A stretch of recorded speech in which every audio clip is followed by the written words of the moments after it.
इस washing machine में भाजपा के जाकर धुल गए और दो नेता को आज तक नहीं दबा पाए। ये राहुल गांधी पर आक्रमण क्यों? ये राहुल गांधी पर आक्रमण इसलिए कि राहुल गांधी जातिगत जनगणना की बात करते हैं, सामाजिक न्याय की बात करते हैं। उन्होंने कहा है जिसकी जितनी संख्या भारी उसकी उतनी हिस्सेदारी तय करनी पड़ेगी सरकार को। ये सरकार जो बात करती है, उड़ीसा राज्य पर मैं थोड़ी चर्चा करना चाहूंगा।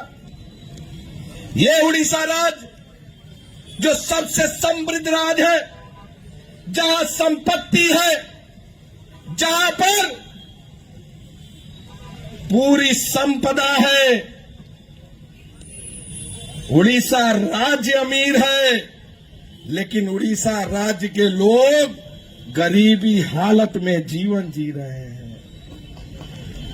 10 राज्यों में आज उड़ीसा सबसे गरीब राज्य के रूप में जाना जाता है।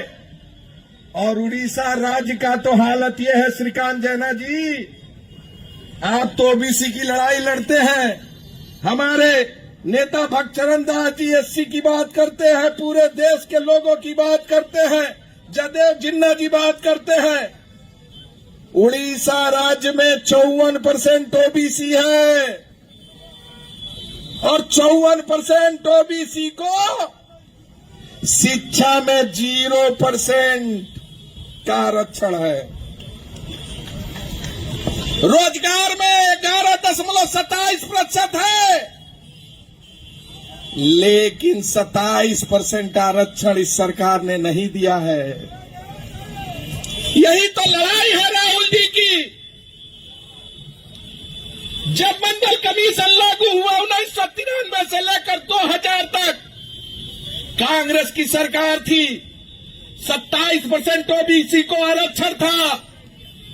और आज जब से बीजू जनता दल नवीन बाबू की सरकार आई, नवीन बाबू ने और भारतीय जनता पार्टी के गलवैया में दोनों ने मिलकर समय समय पर देश में प्रदेश में सरकार चलाई।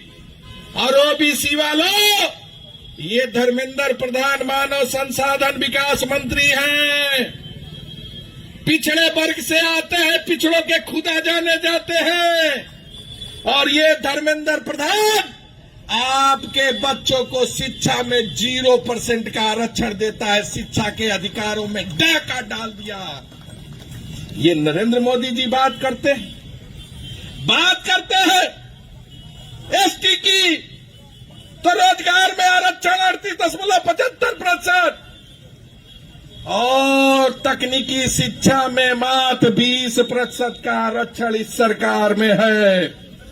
हम ये कहना चाहते हैं कि ये जो सरकार है, इस सरकार में उड़ीसा राज्य की स्थिति क्या है, इस पर भी एक नजर चर्चा होनी चाहिए। उड़ीसा राज्य देश में महिलाओं में बलात्कार की घटनाओं में नंबर 1 स्थिति पर है। और हो भी क्यों नहीं, आपको जानकर आश्चर्य होगा, जान लीजिए, पूरे देश में उड़ीसा में बलात्कार के मामलों में 8% वृद्धि हुई है। और राजस्थान, उत्तर प्रदेश, दिल्ली, मध्य प्रदेश, आसाम, हरियाणा, उड़ीसा, ये भाजपा शासित राज्य है। और सबसे ज्यादा महिलाओं के ऊपर बलात्कार की घटना इसी प्रदेश में है। हालत यह है कि इस प्रदेश की थोड़ी सच्चाई जान लीजिए। मैं कुछ घटनाओं को आपके बीच में रखता हूं।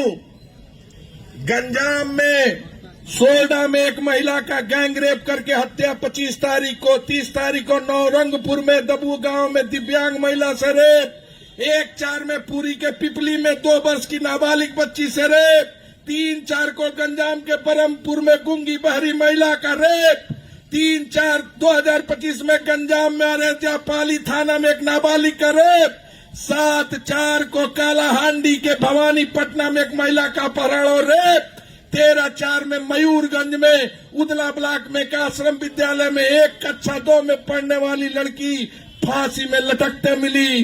कटक के बारन थाना क्षेत्र में 12 में पढ़ने वाली लड़की के साथ यौन शोषण। रायगढ़ में 6 में पढ़ने वाली बच्ची 6 माह की प्रेग्नेंट मिलती है। डेंकाल में हिंडोल के 7 वर्ष की नाबालिग बच्ची के साथ रेप कर तोड़कर पेड़ पत्ते से ढककर भाग गया। भुवनेश्वर में नौकरी के नाम पर नाबालिग बच्ची के साथ चेन्नई में जाकर रेप। सुंदरगढ़ में तलसाना क्षेत्र में नाबालिग बच्ची के साथ रास्ते में अपहरण करके 3 लोगों ने रेप। गंजाम में एक मासूम चॉकलेट देने के बहाने रेप और हत्या। जाजपुर में ऑफिस से लौटते समय महिला का ऑटो ड्राइवर और दोस्त मिलकर सामूहिक बलात्कार। ये क्या हो रहा है इस प्रदेश में? 64,000 महिलाएं गायब है। रोज की घटनाओं ने पूरे देश को झकझोर दिया है, लेकिन इस उड़ीसा प्रदेश के मुख्यमंत्री और देश के प्रधानमंत्री के पास कोई जवाब नहीं है। Boarding completed. Nurture. Discover. Fly with pride. PSG Gurukul, the ultimate home for your child.